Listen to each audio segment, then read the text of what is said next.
ባትቀይርም ችግር የለም። ሰላም ውድ የዚህ ቻናል ቤተሰብ የሆናችሁ ሰላማችሁ እንደ ምድር አሸዋ ብዝት ይበላችሁ እያልኩኝ በዛሬው ክፍል የተመለከትነውን ነገር እስኪ ቀኘት የምናደርግ ይሆናል ማለት ነው። ውድ ቤተሰቦች ይህን ተከታታይ ድራማ ላይ የነበረውን ነገር ዛሬ በጣም ድንቅ አስገራሚ እና የሚገርም ነገር ያየንበት ክፍል ነው። እሱም ደግሞ ምንድን ነው ከተባለ የተመስገን ነገር እልባት እያገኘ መሆኑን አይተናል፣ ያየንበት ነው። ሲቀጥል ደግሞ ትሁት ከካሌብ ጋር ያለው ነገር መጨረሻ ዳር የያዘ ያለው ነገር መሆኑን ተረተንበታል። ሌላው ደግሞ ቲና ነገረ ስራዋ፣ ክፋቷ፣ ሁሉም ነገሯ የእሷም እየለየላት መሆኑን አይተናል፣ ያየንበት ክፍል ነው። በስተ መጨረሻ ደግሞ የካሌብ አባት ጥሩ ዘዴ እንዴት ተመስገን ከህይወታቸው መውጣት እንዳለበት እልባት እያገኘ መስመር ያስያዘ መሆኑን ያየንበት ድንቅና ውብ ገራሚ ክፍል መሆኑን ዛሬ ደርሰንበታል ማለት ነው።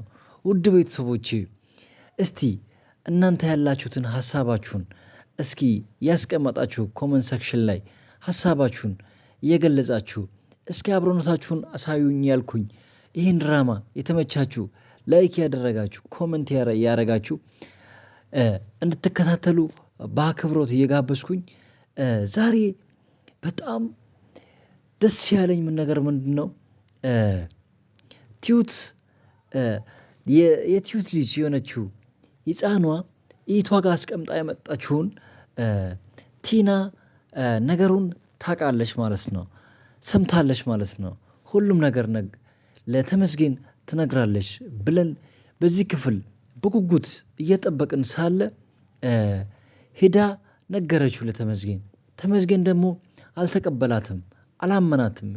እባክሽ ይሄ የመንደር ወሬ ነው በማለት ተሳለቀባት ማለት ነው። እናም ውድ ቤተሰቦቼ በጣም በእኔ በኩል በጣም ደስ ብሎኛል ማለት ነው። ተመስገን አለመቀበሉ በጣም ነው የገረመኝ፣ በጣም ነው ደስ ያለኝ ማለት ነው። በቃ እኔ በቃ ድካሟ፣ ሀሳቧ፣ ሁሉም ነገሯ ውሃ ውስጥ ገባ ብዬ ሳስብ የነበርኩ ነኝ። እስኪ እናንተም በዚህ ሀሳብ እስኪ እንድታስቀምጡልኝ እፈልጋለሁ። እናንተስ ቲና ለተመስገን ነግራው ተመስገን ይቀበላታል፣ ሙሉ በሙሉ ሀሳቧን ይስማማባታል ብላችሁ አስባችሁ እስኪ ከሆነ እስኪ ሀሳባችሁን አስቀምጡልኝ። ደስ ያላችሁ ደግሞ ላይክ ያደረጋችሁ ይህን ድራማ እንድትከታተሉ እፈልጋለሁኝ ማለት ነው። ስቀጥል ደግሞ ማለት ነው ተመስገን መጨረሻውን እንዲያገኝ እልባት እንዲያገኝ የተመስገን ነገር የካሌብ አባት ለፖሊስ ደውሎ ያለው ነገር ሲያስረዳ ነበር የክፍል ያለቀው ማለት ነው። እናም ውድ ቤተሰቦቼ ቀጣዩ ክፍል ላይ ምን እንደሚከተል ምን እንደሚሆን የምናይበት ክፍል ይሆናል ማለት ነው። ውድ ቤተሰቦቼ ትሁት ከካሌብ ጋር ይጋባሉ ወይስ አይጋቡም? እስኪ እንደኔ ግራ የገባችሁ የተወዛገባችሁ እስኪ ኮመንት ሴክሽን ላይ ሀሳባችሁን ምን ቢሆኑ ነው ደስ የሚላችሁ? ቢጋቡ ነው ወይስ እንዴት ቢሆኑ ነው? ደግሞ በተቃራኒው ደግሞ እነሱ ቢጋቡ ተመስገን ምን የሚያደርግ ይመስላችኋል? አዎ ተመስገን በዛሬው ክፍል እኛ ያየንበት ምንድን ነው? ተመስገን ነው ትሁት ከካሌብ ጋር ወጥታ በነበረችበት ሰዓት ወደ ቤታቸው ሲመለሱ ተመስገን አይቷቸዋል። አይቶ ምንድነው ያደረገባቸው? ክላሽ ነው የሰነዘረባቸው። ክላሽ አዎ፣ ማንን ሊደፋ እንደሆነ በዚህ ክፍል ላይ አላየንም። መጨረሻውን በሚቀጥለው ክፍል በጣም አጓጊና ገራሚ ክፍል ስለሆነ ቀጣዩ ክፍል እስከሚለቀቅ ውድ ቤተሰቦቼ በጣም በጉጉት የምንጠብቀው ክፍል ቀጣዩ ክፍል ነው። ክፍል 69 ማለት ነው። በጣም ደስ የምን ነው። ምን ሊያደርግ ነው? ገሎስ የት ሊገባ ነው? ሊታሰር ነው? ትሁትን ሊገል ነው ወይስ ካሌብን ነው? እንዴት ነው? እኔ ተወዛግቤያለሁ። እስኪ እንደኔ ግራ የገባችሁ እስኪ ኮመንት ሴክሽን ላይ ማን እንደሚገል እስኪ ያስቀምጡልኝ ውድ ቤተሰቦች። ሲቀጥል ደግሞ ቲና ከዛ ቤት ልትላቀቅ አልቻለችም።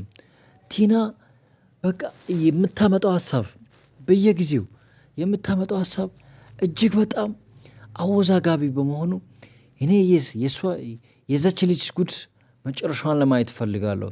እሷ በምን አይነት ቅጣት እንደምትቀጣ ለማየት እፈልጋለሁ።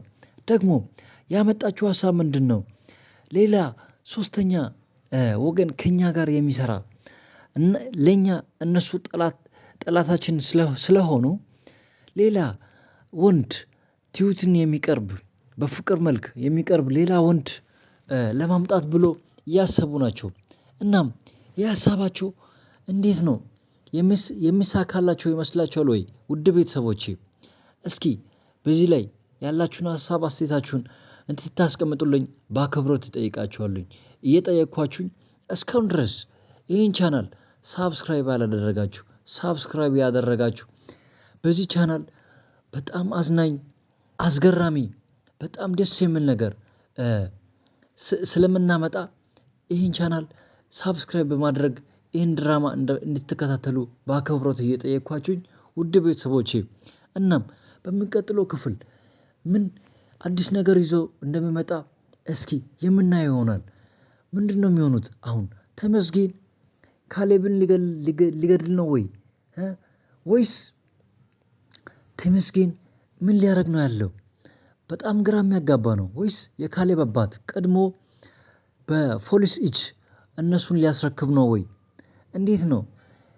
ቀጣዩ ክፍል በጣም አጓጊና እኔ በጣም እየጠበቅኩ ያለሁት ክፍል ስለሆነ ቀጣዩ ክፍል ሲለቀቅ አብረን የምናየው ይሆናል ውድ ቤተሰቦቼ። እናም በዛሬው ክፍል ላይ በጣም ጭብጥ በጣም አንድ ጉዳይ የያዛችሁበት እንደሆነ እገነዘባለሁኝ ማለት ነው። ምንድነው በጣም አንኳሩ ነጥብ ምንድነው? በዛሬ ክፍል ቲና የትሁትን ልጅ እህቷ ጋር እንደሆነ ያቺ ልጅም ደግሞ የተመስገን መሆኗን ቲና ሄዳ በመንገሯ ተመስገን መሳለቁ አንድ ነገር ነው። ሲቀጥል ደግሞ ምንድነው ትሁትና ካሌብ በግላጭ በአደባባይ ፍቅር እንደጀመሩ የሚያሳይ ክፍል ነበረ።